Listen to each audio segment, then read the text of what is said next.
attaque. Je vais faire une toute petite introduction. Je vais vraiment pas prendre de temps en français. Après, je te laisse basculer en En anglais. anglais, ça marche. Donc, merci à tous d'être là. On recommence la série de séminaires qu'on avait interrompu pendant une longue période, mais on est très content de recommencer pour cette nouvelle année. Et donc, c'est Jérôme Bobin qui va nous parler aujourd'hui. Jérôme donc, travaille au CEA. Il est expert en méthode de traitement du signal. Il a fait plein de travaux, notamment sur Planck en radio, autour des données radio, mais ce n'est pas ce dont il va nous parler aujourd'hui. Et donc, on est très heureux de l'écouter et je te laisse la parole. Merci encore d'être avec nous. Merci. So first of all, I would like to thank the organizers for the invitation. So as you said, so I will talk about signal processing and data analysis, and more precisely, new methods in machine learning applied to astrophysics, and more precisely to problems that we call component separation problems. So I will give more examples and details about component separation. And then I will switch to the kind of methods we developed to inject fixed physical information into component separation. And I will end this talk with two applications. One application that is not in astrophysics, but in nuclear physics. And an application in astrophysics and more specifically in X-ray astrophysics with analysis of some Chandra data. So when we talk about component separation, we talk about multispectral data. And so we can find multispectral data in different applications, different domains. And more specifically, in the case of astrophysics, we can find it in observations such as Mars observations, like the Mars Express, the very old Mars Express observations that date back to the early year 2000, where we observe, like here on the screen. So I do not have any pointer, I think. Oh, okay. Anyway, and so what we get with this kind of data is that we have observation of the same scene, the same phenomena, but in different wavelength. Here with Mars Express, it is in the infrared spectrum. In the bottom left part of the screen, you have examples of Chandra data, where again, with Chandra in X-ray, now we observe the same objects like residual of supernovae or supernovae remnants in different bands of energy in X-ray. So this is the same problem. So what we have is that we have access to different observations in different energy bands of the same phenomena. And the last example that is very known as well is the example of Planck that seeked one of the goals of Planck was to look for the cosmological microwave background. And again, Planck produced 8 observations in the microwave domain. And these 8 different observations were observation of the full sky in different wavelengths. And all these components, all these observations are just the mixture of different elementary components that we call source or components that we look for. And in this precise case, the CMB was one of the components we looked for a mixture of different components like CMB and also the galactic foregrounds, for instance. So here we have different kinds of applications, different kinds of data, but they all go to, they can all be tackled with the same kind of methods that we call component separation methods. And that's what I will be talking about today. More precisely, I will say, it's not quite mathematical already, but more precisely, I will just talk about the data X. And for me, X will be a matrix, like the kind of schematical matrix that you have on the screen here on the left. And each row of this matrix will be one observation. So one image at a given wavelength. And here, the different rows will correspond to the different wavelengths. And so what we'll assume to be true, which is not always true, that's something that we can discuss, is that we assume that all these measurements of this matrix can be described as being the linear combination of different components. So I mentioned the case of the CMB that we have here on the screen. And so this matrix can be described as a linear combination of different rank 1 matrices, and each rank 1 matrix is described as a spatial distribution, like the image of a CMB that we have here, and a vector A, A1, A2, and so on. And A corresponds to the electromagnetic content of this component. So what it means is that we can factorize the contribution of a CMB in that case into one term that corresponds to what happens spatially, and another term that corresponds to what happens in terms of electrometric spectrum. So mathematically, what we have is that we have this matrix X, and we describe it as being the matrix product of two matrices, of matrix A, what we call mixing matrix, that contains all the information about the spectra of the components we look for, and the source matrix S, which contains all the spatial information we look for. And to that product, we add discrepancy to a model, or noise, or model imperfections in general. So for now, N will be some kind of noise.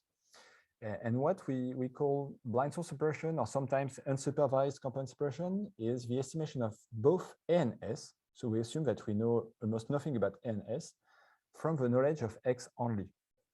From a mathematical point of view, it's a very old problem that dates back to even the 50s. And it has strong connections with our problems in mathematics, like non-negative matrix factorization or dictionary learning. So basically, it's an unsupervised learning problem. It's a linear model, so it may be simpler, but a simple problem, but in practice, it's not so simple. And that's the goal of this talk: is how we can solve this kind of problem. In practice, a lot of methods have been proposed so far to solve this problem. So to estimate this spectra A and these sources or components S, and most of them they can be described as just computing the minimization of an optimization like this one, where we can find two different kinds of terms. So the green ones and the red ones. So the red one is very simpler because it's very common in a very large number of estimation problems in statistics or in mathematics. So it's just a data fidelity term. So it just computes or calculates the discrepancy between the data X and the model we fit for, that is the product NS. And then the two green terms on the left, they correspond to some kind of regularization terms where we can impose constraints or certain types of properties we look for or we want to impose on the spectra or the sources. And these two terms are very important, because if you just forget about these two terms and you just want to minimize the discrepancy between the model AS and the data X, so if we just want to minimize the Euclidean term on the right, or the chi-square if you want, then we have an infinite number of solutions. So there's an infinite number of couples NS that gives AS very close to X or even equal to X. And so to be able to distinguish between these different solutions, most of them are not physically meaningful. So to get physically meaningful solution, we need to impose constraints that make sense in terms of physics. So that's where these terms RA and GS play a very important role. So for now, if we have a look at the state-of-the-art methods in the field, people have mainly focused on imposing constraints on S. And one kind of constraints we have been playing a lot is to impose what we call sparsity on the sources. So saying that in some domain, like the wavelets or Fourier or some signal representation, then the sources can admit a sparse or distribution. And this is a very strong and powerful method. But in practice, it's not always enough to get a right solution. And on top of that, these two terms play also a very strong role in the interpretability of the solution we get. In the end, we can pick an algorithm to estimate these terms A and S. We get some solutions, and we have to interpret this solution in terms of physics. And if we don't have constraints that impose physical meaning on the solution, it's very, very complicated to get interpretable solutions. So that's where one key problem is to find ways to impose physically meaningful constraints on the solution we look for. And that's basically the goal of this talk. So we try to find one way to inject physics or physical information into the solution of this kind of problems in component separation. So what we started with is to first have a description of the kind of signal we look for. And here I just give an example of different spectra. So if you think about this matrix X being composed of different spectrometric spectra, if you think about, for instance, the application of component separation in X-ray, where we look for different components with specific spectra, one of these components, the kind of components we generally found in supernovae remnants, is synchrotron emission, for instance. And in this case, what I show here is just a set of different possible spectra that we can observe with Chandra for the synchrotron spectra, when we just change the underlying parameters that describe the spectra. So what we get is just a set of different spectra. In terms of mathematics, if we pick two different spectra, like the blue one and the orange one, then they tend to evolve quite smoothly. Mathematically speaking, it means that they are very likely to belong to what we call a smooth, low-dimensional manifold, like the one that we have on the right here. So this manifold M. And so if we want to capture the physical contents of this type of spectra, and in the end, if you want to impose constraints in component separation to say, okay, we want a solution that looks like a synchrotron spectrum, what we need to have is to be able to capture the structure of this manifold. And so that's something that is very important, is how we can be able to capture this the structure of this low-dimensional manifold that describe the shape and the morphologies of the physically meaningful synchrotron spectra. So in the literature, there are different approaches to do that in the context of blind source separation or component separation. One is, okay, if we know, which is the case here, we have a parametric model for the synchrotron spectra, we can use the parametric models right into component separation and try to directly estimate the underlying parameters that describe synchrotron emission. In practice, that's something that we did actually 3 years ago with one of my postdocs in the context of Planck. It can work, but it's very difficult to apply in practice. It's not very flexible. It will only work, obviously, if we know if we have a good model that describe parametric model that describe the emission. In the meantime, if we want to have more flexible models, we can switch to learning-based methods. And in this case, what we want to learn is basically the structure of this manifold M that describe the structures and morphologies of the spectra. Unfortunately, most methods that have been proposed so far are based on some kind of end-to-end methods to learn the overall manifold, and they are not very easy to apply in practice. They are not very well adapted, and they are very complex in the sense that generally they need a very large number of training samples to work efficiently. And one of the problems we have is that generally we don't have access to so many samples to train a learning-based model. And this is a very strong constraint in physical applications, or in some physical applications. So what we proposed, what we started to work on 2 or 3 years ago, is to have a look at a different approach to try to learn the structure of this manifold, which in the end will be able to give us a way to build physically meaningful spectra. And we found papers that date back to the early year 2000, where the idea was kind of interesting in the sense that if we know some points on this manifold, so if we have access to examples of spectra, for instance, one interesting thing is that if we want to build new spectra. And in a way, if we want to learn the structure of this manifold, one approach is to learn how to transport points, or how to travel on this manifold, which means how to transport points onto this manifold.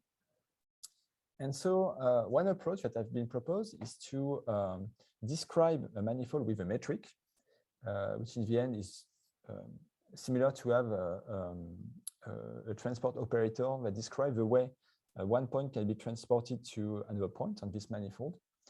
And this is done by finding this metric and learning this metric based on pairs of samples on the manifold. And this idea has been not explored a lot during almost 20 years, and it emerged again 2 years ago with the work of Connor, Canal, and Rosell, where they use this kind of description of manifold by using transport-based description, by combining it with a variational encoder to provide more efficient generative models. And that's something that triggered the work I will describe in the next slides.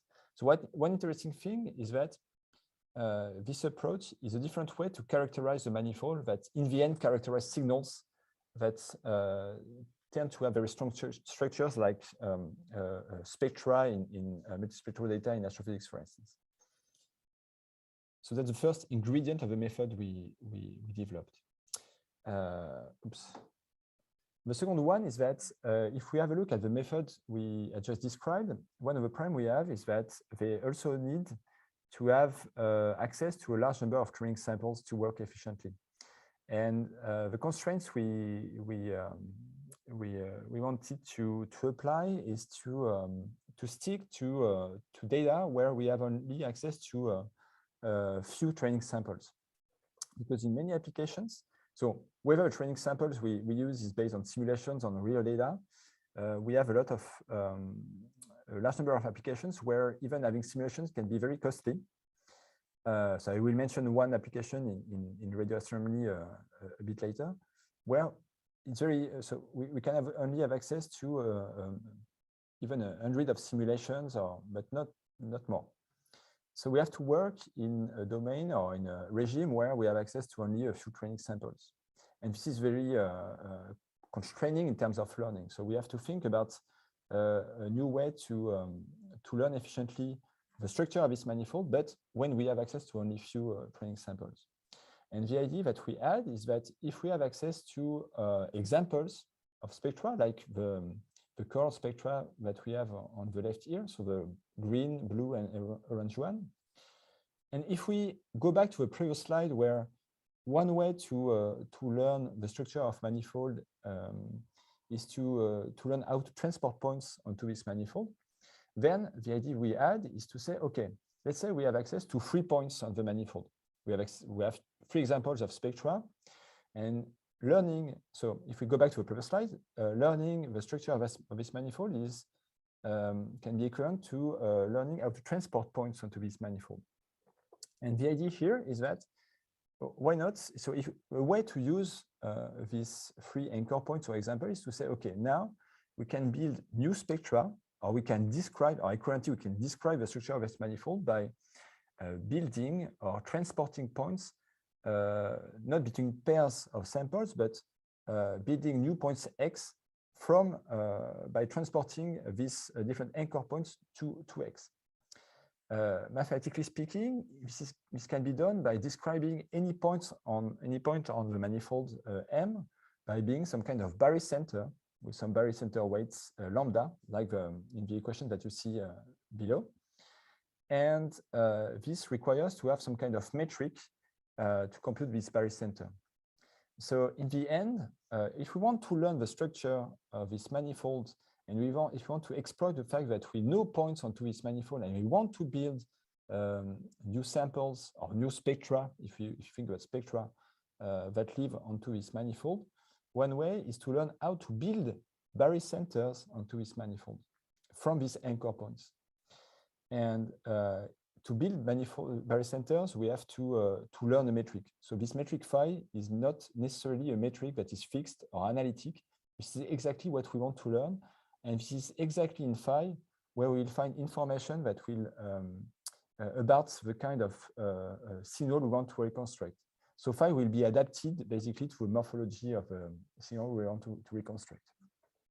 So I won't go much into the details, but in practice, how we do that. So we designed some kind of neural network to do the job. So we cannot directly learn this metric.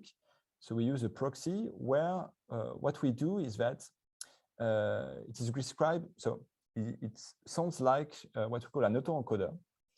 An autoencoder is described by basically two blocks, an encoder that takes the data like X and map it to a latent space. So it's a new description of the data. So phi is just some kind of transform or a change of representation of your data. A usual autoencoder will just pick the code and map it back to the input domain or the original domain. And that's where the encoder takes the code, the decoder psi takes the code and then reconstructs an estimated signal. Here, the difference here that we have with the architecture we propose and that we call interpolatory autoencoder is that we define an encoder, but this encoder applies to the training set and also applies to the anchor points that we have. So the examples of samples that we have and from which we want to build new samples. And then in the latent domain on the right, there's an extra block, an extra operation where what we want to do is we want to describe in the latent domain each training sample as being a barycenter of the anchor points in the latent domain. And so this is just a linear interpolator of each of the training samples, but in the latent domain and from these anchor points. And then we just apply a standard decoder as in a usual autoencoder. So basically the architecture looks like the architecture of an autoencoder with the exception that the encoder also applies to the training samples and the anchor points as well. And we have a step in the latent domain where we do a linear interpolation. And what we learn here is basically just the encoder and the decoder. And we learn it by minimizing the reconstruction error that we have in the end. So if we start from X being a training sample, we go through all the architecture, and what we minimize is just the error between the input and the reconstructed signal that we have. So it's basically what we have in general unsupervised learning techniques. Here, I just want to give some examples just to illustrate the kind of results that we get with this kind of architecture. So first of all, the encoder and decoder, they can be described by not any, but most general architecture that we find in deep learning or in machine learning in general. So it can be a multi-layer perceptron, it can be a convolutional network, it can be a ladder network, so it can be a certain number of architectures. And actually, we have tested different architecture. And we have different versions of the codes based on the kind of architecture that we develop. And basically, the choice of a given architecture for phi and psi will largely depend on the structure of a signal we want to capture. And here we just, in this talk, stick to just a basic MLP. And here, I just want to show two examples. One is the one that you have on the top left figure. So it's a very simple asynthetic simulation where the kind of signal that we have is just like an emission line. So an emission line will be just seen as a Gaussian, and the width of a Gaussian will depend basically on the wavelength at which we observe the emission line. And so when we go from left to right, the wavelength increases, and so the width decreases. And so basically, this kind of class of signal can be described by a one-dimensional manifold, and basically the underlying single parameter that describes all the manifold is just value of lambda. And on the right, we have an example of thermal emissions described by two parameters as seen by Chandra. So it has been convolved by the response, the instrumental response of Chandra. And in the case where we have, I think it was in the case where we have two parameters, we have different compounds, and each one is described by its abundance and the temperature of the gas we observe. And so again, we have different shapes of spectra we obtain when the parameters vary. And in this case, we have two parameters that vary. Here, what I show are the results we get on the top left and bottom left figures with the IAE, so the interpolatory autoencoder for the emission line and the thermal emission spectra. So in black, in dotted black, we have, so in both cases, we have chosen two examples, two anchor points, which are in the dotted black curves. And the input is in pink, and the results of the IAE we trained is in yellow. And again, I would like to remind that in the end, what does the IAE is just defining some kind of building some kind of barycenters. And to build barycenters, we need a metric, and the metric is basically learned in the interpolatory autoencoder. But it can also be compared with fixed metrics. So we can use analytic metrics to also build barycenters. And that's what we did in this comparison. So L2 corresponds to just a Euclidean norm. So you can build barycenters with a Euclidean norm, which is just a weighted sum of the anchor points. So that's why in this case, if you use a L2 norm, in the case of a line emission spectra, you get two bumps. So basically, it's not physical at all. But you can use also a Kullback-Leibler divergence, which is adapted in that case because the signals are positive and they are normalized to have a sum that is equal to 1. So it is more or less equivalent to a probability density function. So you can use a Kullback-Leibler divergence. And with a Kullback-Leibler divergence, you get the blue lines, which gives reasonable results, but they are not perfect. And you can use also other metrics like Wasserstein distance, the kind of distance we have in optimal transport. But again, it's not perfect as well.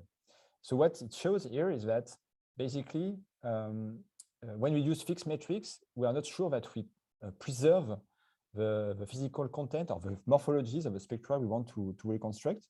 While with this approach where we learn to build barycenters, then we can ensure the signal we reconstruct to be more physical or to be closer to the kind of morphologies we want to preserve with our model. I will switch to this one. So now what we did so far is to build a model that allows us to describe the kind of spectra we want to reconstruct. So we have a representation, if you want, for our spectra. The next step is how we can use that kind of model to solve component separation problems. So before doing this, I will just consider a simpler problem. Let's say what we observe is Y. So if you have a look at the question at the bottom of the slide, so Y is, for instance, a spectrum that is noisy. So Y is equal to X plus N. So we pick X, that is what we look for. We add noise N, and we get a noisy spectrum. Then, if you want to denoise the spectrum, so to get X from Y, but ensuring X to belong to the manifold M that we just learned to describe, what we would like to solve is this kind of problem in the green box at the bottom of the slide, where we want to look for X, where we want to minimize a data affinity term, that is just the discrepancy between Y and X. And we add a regularization, R of X, where R of X enforces X to belong to this manifold M. And with the kind of model that I just described, it's very easy to do. So we just need to enforce X to be defined as a barycenter of the anchor points according to the model that we just built. And it's very simple because in practice, it's just to say that X belongs to what we call the barycentric span. And basically, R of X is just, it will be equivalent to the set of all signals that can be described by as a barycenter. So that's the equation where you have B phi of A that is equal to X and extra. So that's the equation that you have in the middle of this slide. In practice, computing the projection of Y, so the solution X that belongs to manifold and that is the closest to Y, is equivalent to have some kind of orthogonal projection of Y, the observation, onto the manifold M. And this can be done by just looking for the barycentric weights lambda, so that we have the best barycenter possible that is the closest to Y. And so that's what we do in practice. So if we want to ensure X to belong to this manifold, we just need to compute this kind of orthogonal projection onto a manifold M. So this is just an illustration in the case where we have noisy data, and then we'll go to component separation. So on the top left figure, we consider a simple case where we observe a line emission spectrum. The input is not here. As actually the noisy input is in pink, and the solution we get. So the anchor points again are in dotted black or dashed black here. And the solution that we get with the IAE is in green, and it's very similar to what we want in the end. So it's very close to the solution we want. And if we use fixed metrics like the metrics that I defined previously, then we get solutions that are either not so physical, like the one we get when we use a Euclidean metric, and if we pick the Kullback-Leibler or Wasserstein metrics, they are not. They don't get. They do not allow us to get good solutions. Now this is just the first application that is not in the domain of astrophysics, but it could be also very similar to some kind of unmixing problems that you can find in the analysis of X-ray spectra, for instance, or gamma ray spectra. So here is an example in an application in nuclear physics where we consider gamma ray spectra. So with NAI scintillation detectors. So the problem that we have basically here is that what we observe, so we have it on the top right figure here, is that we have an observation that is noisy, that we have in blue, and we have a single observation. And in this case, the model that we have is that this observation is the combination of two emissions. Here, these are emissions of radionuclides. So here it's cobalt and barium. And what we look for this single observation is the individual contribution of these two radionuclides. So it's a component separation problem, but it's very difficult because we have only one observation and two components to extract. And what we do not know is the amplitude or activity of each individual radionuclide. And we don't know exactly the shape of the spectrum we look for. So it's very similar to the general component separation problem I presented previously, where X is equal to AX, with the exception that we have only one observation. So that's why in the equation we will have a little y is equal to big A times X, where A contains again the spectra, X the amplitudes of the individual contribution or activity of each radionuclide, and Y is just one observation, one noisy observation. And we can use the same kind of approach where we want to minimize the data affinity term, so the discrepancy between the model AX and the observation Y, while ensuring the solution to have good properties. And for us, having good properties is to have an estimation of the spectra that makes sense. And that's where we can use the learning-based model that we developed. And in that case, so I show, so the bottom right figure shows the evolution of, for instance, here it's the barium spectrum, where certain observation specificities change. In that case, it corresponds to a screening effect on the detection. So when you put a screen like iron screen between the radioactive source and the detector, and basically it changes when the width of the iron plate increases or decreases. And so basically what we learned with the IA is to build spectra that can mimic the kind of spectra that we have here on the bottom right figure. And this is a way to impose a constraint on the kind of morphologies that we have when we do component separation. So in the end, the kind of frame that we imagine is the following ones. We have to estimate the activities X and the spectra A. So the activities are positive, so we impose the positivity of the activities. So the second term is just imposing the spectra to belong to a barycentric span of the barium spectra for the barium spectra and the cobalt spectra, and then the standard data fidelity term.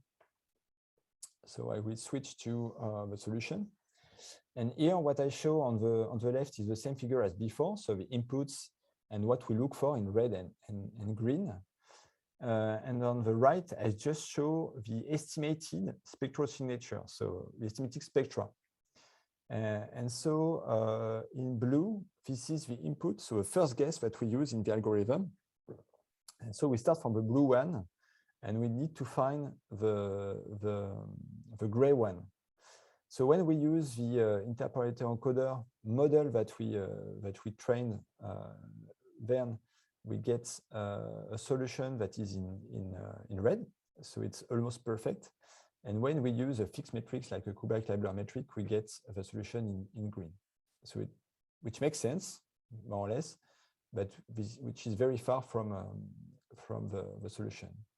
And this corresponds, so the fact that we have such a big discrepancy is related to the fact that if you go back to the plot on the left, the barium contribution is very small. It's just buried in the noise. And so so when the metric is not adapted to get a good solution or physical solution, it tends to overfit the noise and to give a solution that is dominated by this peak. So I would like to end with an application in astrophysics and X-ray astrophysics. So these are examples of supernovae remnants. So I won't describe much why we need to observe supernovae remnants. So it's very important to, in that case, to do component separation, because basically in supernovae remnants, we can observe the spatial distribution and the spectral distribution of different atomic components. And this is very important to get a precise picture of the distribution or spatial distribution of these different atomic components, because it gives information about the morphologies or the asymmetries of the distribution of these different components. So it's very important to, from these different mixtures of components, to extract each one individually. So, so far, the kind of methods we, as I said at the beginning, was based only on implying or imposing constraints onto the sources, onto the spatial distributions, and basically on the kind of using the kind of sparse modeling that we liked to impose, because it's not like they are very efficient. It can be shown that they are very efficient to solve component separation problems. In that case, we want to add more physical information, and that's where using the learning-based model can be very useful to apply constraints onto the spectra we look for. And so again, and very similarly to the case of nuclear physics, we want to estimate the spectra, but we don't know precisely. the difference is that now we have different observation in different energy bands. So we want to estimate the spectra and the spatial distribution that is contained in the sources term S. So again, we can find here in this equation the data fidelity term that tells us if we are far or close to if our model is close or not to the data. We stick to a sparse regularization onto the sources on the spatial distribution as we did previously in the past. And then the novel part is clearly the fact that now we want to impose the spectra to belong to this barycentric span. So what it means again is that imposing this constraint will allow us, if the training has been efficient, it allows us to get solutions for the spectra that are very likely more interpretable and more physical. So I won't describe the algorithm that we designed. And here I will show two kinds of results. So a first set of results with simulated Chandra data and an application to real data. So in this case, it's a simulation of a Cassiopeia SNR. And it is composed, so it has been, so the spectra have been binned into 50 bins. So we have 50 observations, so 50 images that are quite similar to the one that we have here on this slide on the top left. We have 4 different components in this simulation. So we have synchrotron emission that we see below.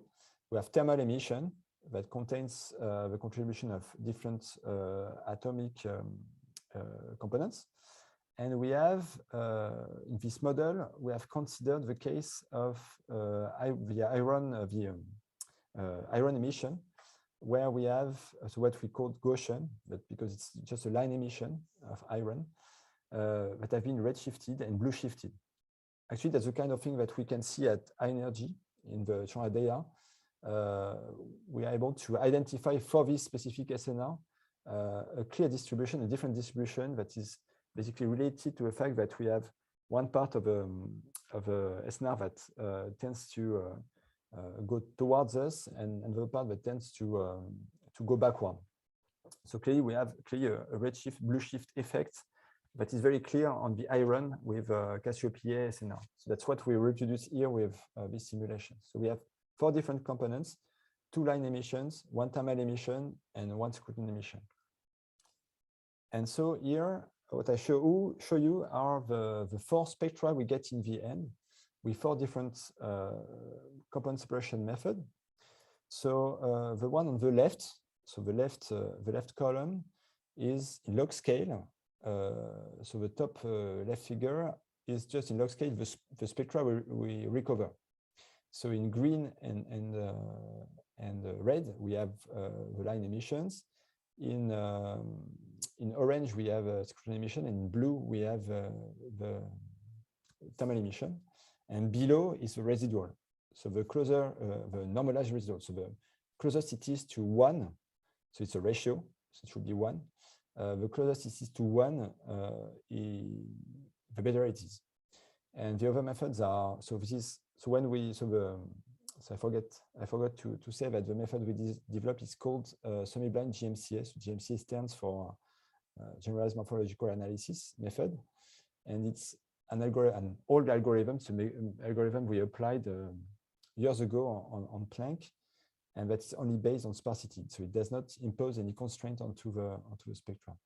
So the second column is GMCA, so where we have constraints onto the sources based on sparsity, but no constraints onto the spectra.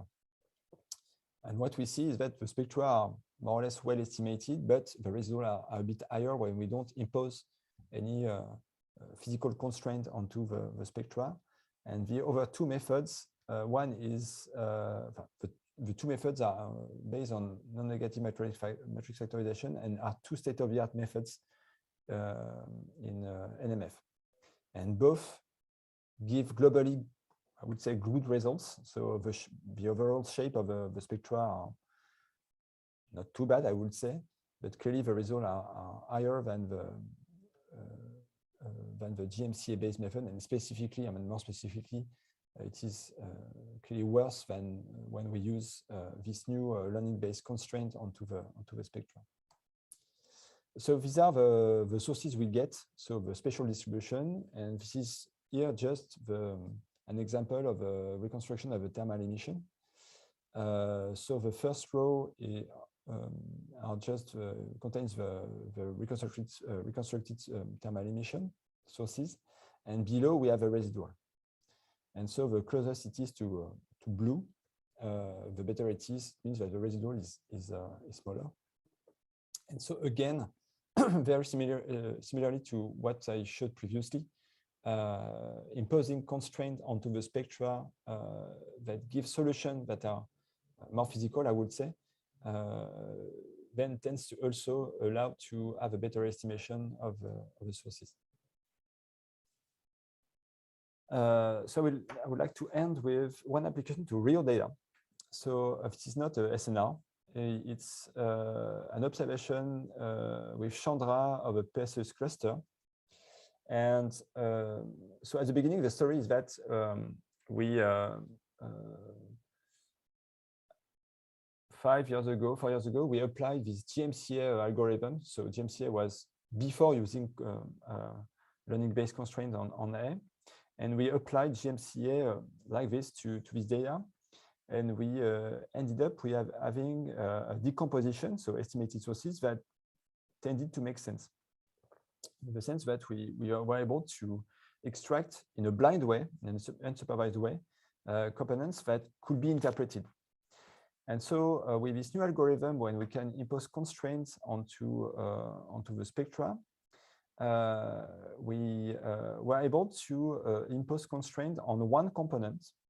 So we wanted to let the others free. And because we identified that one of these components was very similar to a thermal emission spectra. And so in that case, we use the constraint only on one component, and we want one component to have a thermal emission. So that's the green one we have in this plot. And the other ones are just estimated freely, so there's no constraint onto their spectra. And what we get are first the spectra at the bottom. And more interestingly, probably, we have these 3 different images.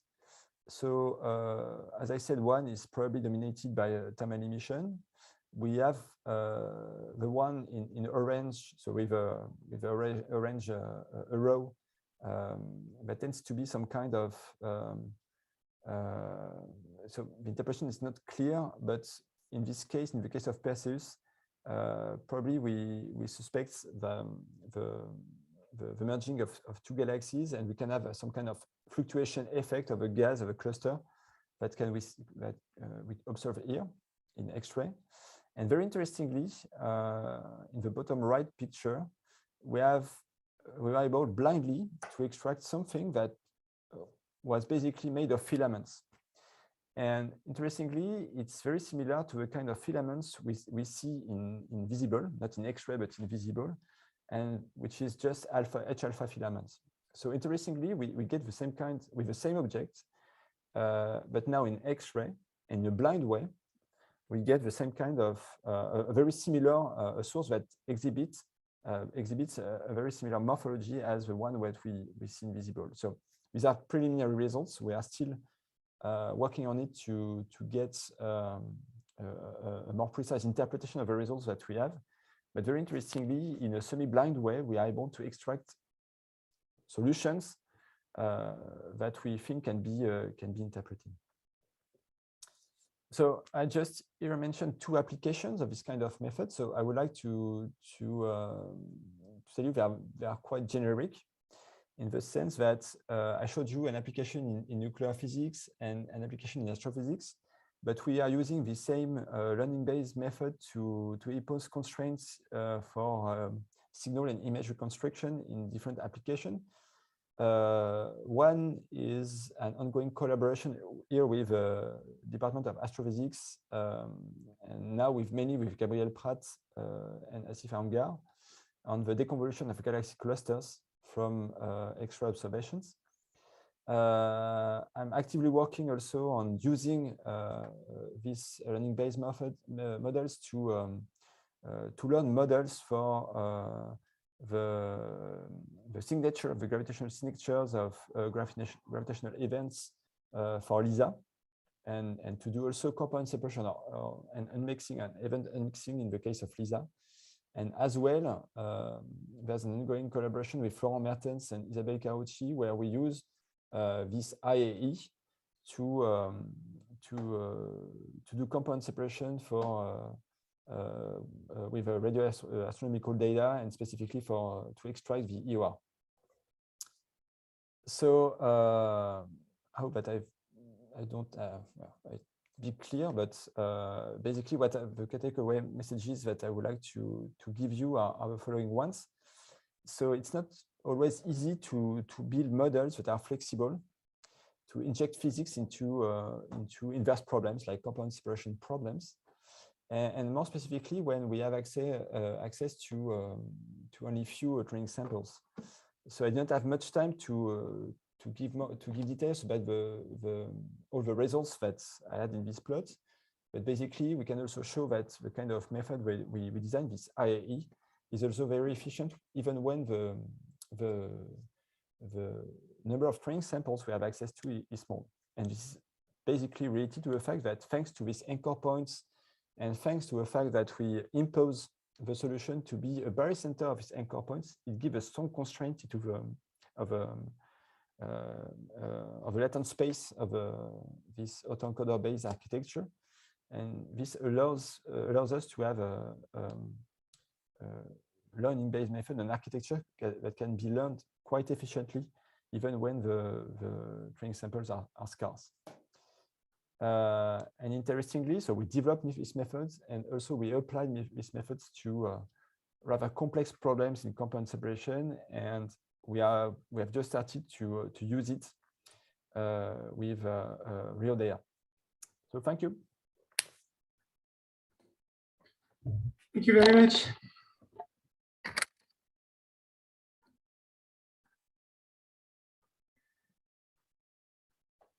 So we have time for questions. Who wants to start?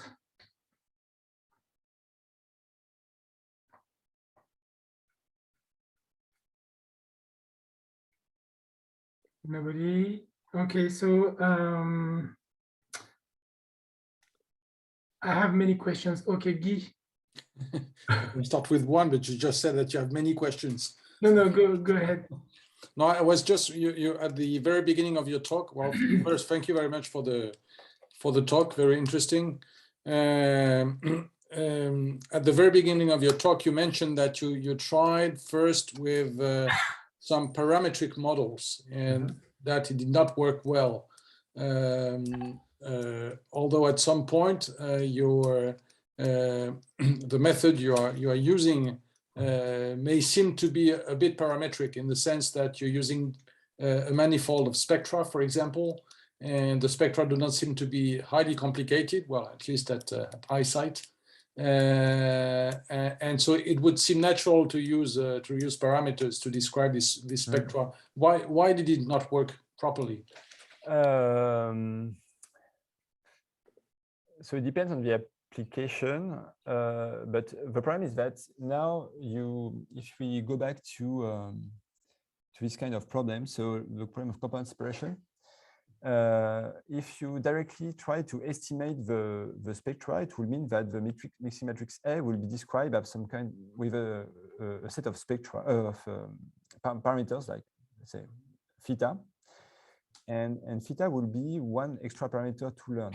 And actually, what is very interesting is that in practice, trying to estimate or to impose A to belong to the barycentric span that we learned is much easier to apply in practice than directly estimating the parameters of a non-linear parametric model. So actually, it depends on the application. So if the parametric model you have is very simple, maybe it's very simple to apply it, or it's simpler to apply it directly in the component separation problem. But even in the case of Planck, what we applied or what we tried with parametric models were models for the synchrotron emission, which is simple, it's just a power law. But also gray body models like the model that we have for thermal dust emissions, which are not complicated, but a bit more complicated, quite highly nonlinear. And in that case, already it's very complicated. And in this case, when we have access to parametric models, it can be very interesting to do that, because when we want to plug this kind of models into a component separation, for instance, then it can be much simpler to use a learning-based model than a parametric model. So we have to keep in mind that already, without applying any constraint, component separation is not an easy task. It's non-convex. There are lots of solutions, and even imposing. So we have to be careful about the kind of constraints we want to impose, because we have to be able to disentangle between physical and non-physical solutions, which is not easy. So already it's not easy. It's already computationally intensive. And if we, on top of that, if we want to apply or to use parametric models that are nonlinear and complicated to handle, it's even worse. And thanks to this learning-based method, it's generally easier. But again, it depends on the application. But for Planck, I can tell you that it was clearly more too complicated to and not very stable. So in the end, the solutions that it was quite hard to get solutions that were correct, because adding highly nonlinear processes into with these parametric models into component separation made it quite complicated in terms of optimization. Okay, thank you. So it's mainly an issue of convexity of the metric. In that case, it's mainly a problem of optimization. So if you know the parametric model, obviously you can't have. So if the model is a good model, you should use the model, obviously. But in practice, plug in the model into a component separation problem, even in terms of optimization, it can be a mess. It can be very complicated.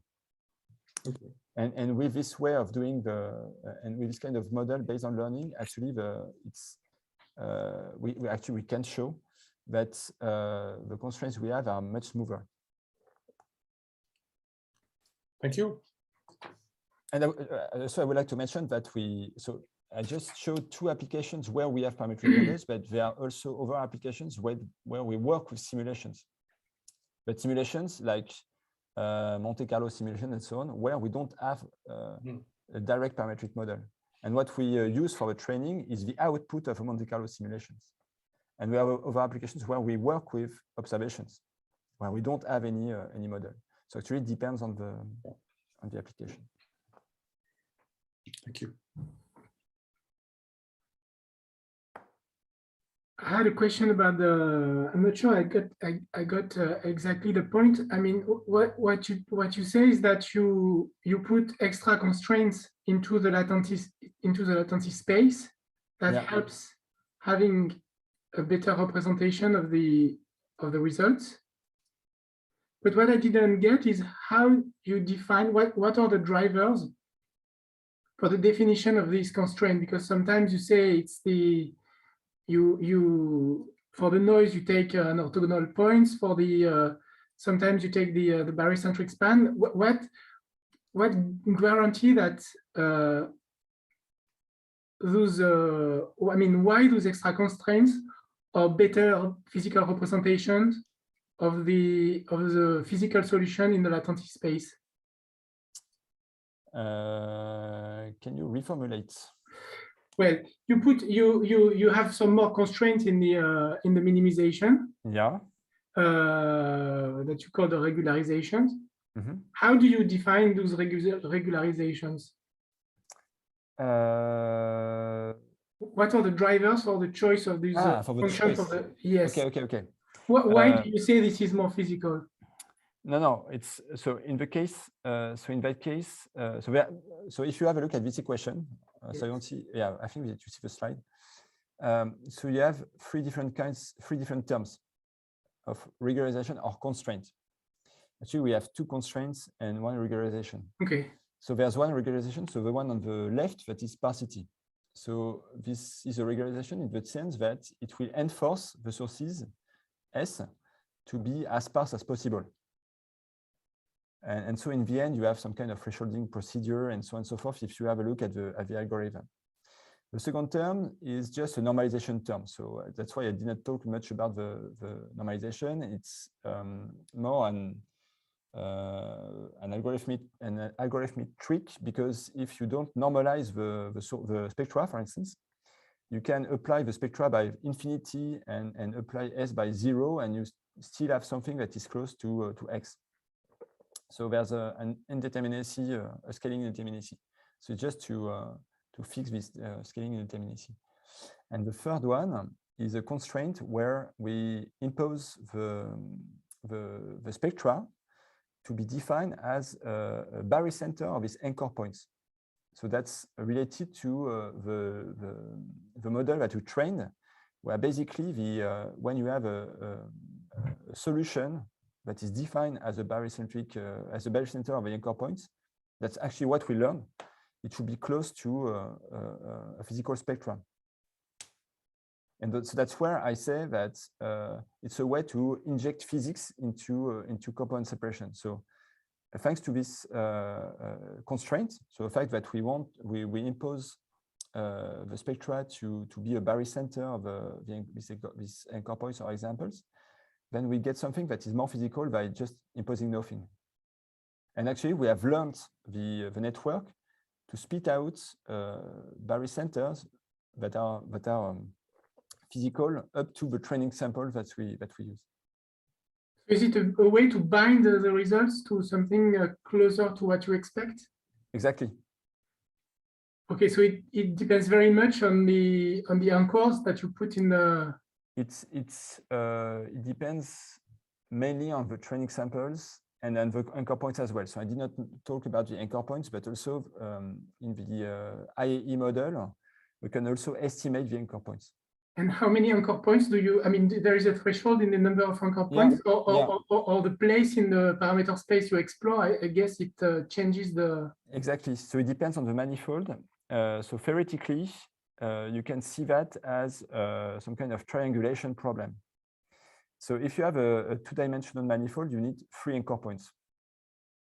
So if you know that the manifold you want to learn is of dimension n, you need n+1 anchor points. So in the previous case, in the case of the line emissions, where a very synthetic example just to illustrate the method, I just need 2 anchor points, and I knew that the dimensionality of the manifold was 1. There are cases where we don't know the dimensionality. So I did not show the results we get with LISA, with, for instance, massive black hole binaries, where we have, so it depends on the models, but basically 8 to 16 parameters, underlying parameters. Some are very correlated, so you can forget about them. And even choosing the number of anchor points. So theoretically, the number of anchor points should be n+1, but it's theoretical. So it also depends on the smoothness of a manifold and so on. But there's a way to also start from a large number of of anchor points, and also in the learning stage or training stage, to impose the number of active anchor points to be low. So it's also a way to select a good set of active anchor points and to limit the number of actual anchor points that are used. And in the case of LISA, we have examples where if we know the truth, that is, for instance, we have 8 parameters, then with this way we can start with 30 anchor points that are picked randomly in the training set, for instance. And then in the end, it gives us something that is very close to the 9 optimal number of parameters anchor points that we need. So I didn't have much, so it's more technical. So I didn't have, so already I don't know if I've been clear or not, but it's a bit more technical, but there's also a way to, so theoretically, we know the optimal number of anchor points we need. This does not mean that in practice, we can do that, because it also means that we need to learn a good encoder and decoder, basically to unfold the manifold in the latent space. But if we can do that, if we can have good results with n+1, so if n is the dimensionality of the manifold, if we need n+1 anchor points, the job is perfect. But in practice, with very complicated data, we probably need more, and we don't know exactly the number of anchor points we need. But there's also a way to do the job. So it's more related to some kind of model selection problem, and it can be also handled in the training as well with extra constraints on the active number of active anchor points. Okay, thank you. I had a comment about the X-ray data in Perseus cluster, which is the source we know quite well. In fact, the filaments you see in the optical in the H-alpha have also been detected in the soft X-ray. So it's a reality. I mean, in the X-ray images that you can separate those cold filaments from a more extended and warm thermal emission of the gas. And the funny thing is that we got it in an unsupervised way. So in the sense that so that's Fabien Serrault from DAP. That just one day, so we were working with a GMC algorithm, and one day he got the idea just to test it on the Perseus cluster. And the first time he used it, we obtained this H-alpha, or this source that we identified as being H-alpha. And one last question, which is more related to applications. I mean, have you, I suppose, yes, thought to apply this to line surveys and line separations in I mean, ALMA, for example, or NOEMA now? I mean, in radio interferometers in the millimeter, we'll have extremely large bandwidth with tons of lines which will be blended, and I suspect that such methods will be very helpful. It could be interesting, yes. Because now it's a nightmare. I mean, this is one of the key problems in the millimeter. I mean, in the future, will be to separate the line emissions from different components along the line of sight, because you have the internal dynamics of the objects that can be very complicated. And if you want to separate the different components, this is very difficult. But actually, that's the same kind of frame that we'll have with future Athena telescope in X-ray, where there will be a huge gain in terms of spectral resolution. And I think that from in terms of complexity of mixed components, it will be very similar to the kind of line emission that you have in radio. And also, as you said, it's also integrated along the line of sight. And if you consider the case of SNR, what you observe at a given pixel is just, so in the case of CAS A, I would say it's simple, but it's a simple case where we can clearly identify that you have a shell. And in the case of the iron, you can see that there's a clear asymmetry in terms of the iron distribution. So you clearly see the redshift and blue shift component, even if it's something that is basically integrated along the line of sight with different velocities. But with other SNRs, one goal that we have with this model to go further is to try to deconvolve what we have along the line of sight, thanks to the constraints that we can impose. So that's a project that we have, and probably that's, I think, from what I understand, is similar to a kind of thing that we have in the millimeter radio interferometry, or millimeter interferometry. And this is something we also see in radio recombination lines in front of Cassiopeia with many far data, and you can see that with low far data, you have several clouds along the line of sight, and those are absorption lines in front of the continuum. And you have different components from the line which are coming from different kind of emissions, which are well known because they have different line profiles because of the physical processes which are different. And on top of that, you have different clouds which also mix the component.